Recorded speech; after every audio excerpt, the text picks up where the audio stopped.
They're in the parks, up the pipes and heading towards a kitchen near you. Lockdown London has become a boomtown for the capital's rats, left unchecked in shuttered shops and restaurants over the winter and now making their way out of the inner city and into the suburbs. Look at this rat trying to get into the house. According to the British Pest Control Association, rodent sightings increased 51% during the first lockdown and 78% thereafter, prompting fears the UK capital could soon become famous for the super rats that once blighted Paris and New York. So underneath that there'll be a sump drain. Right, like a hole? It's a hole, yeah. To let water out? Exactly. If it's screwed out, because people get lazy because they won't do it, and the rats will come up. Yeah. To avoid that, the city needs prevention like this.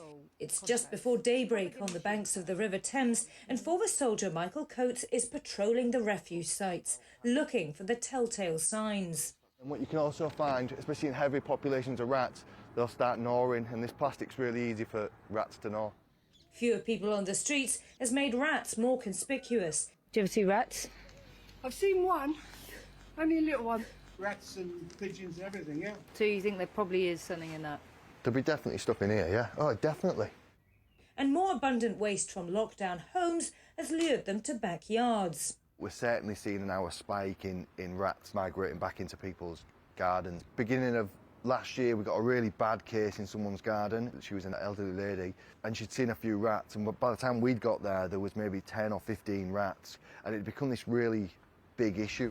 Rats have always been a part of London life, but nobody really knows how many there are in the capital. That's because usually they're pretty elusive. They do, however, outnumber the human population, and they multiply really fast. Just one pair of breeding rats could give rise to 1,250 in 1 year. As their population swells, rats themselves are getting bigger and harder to catch. Some are immune to poison, others have figured out how to avoid traps.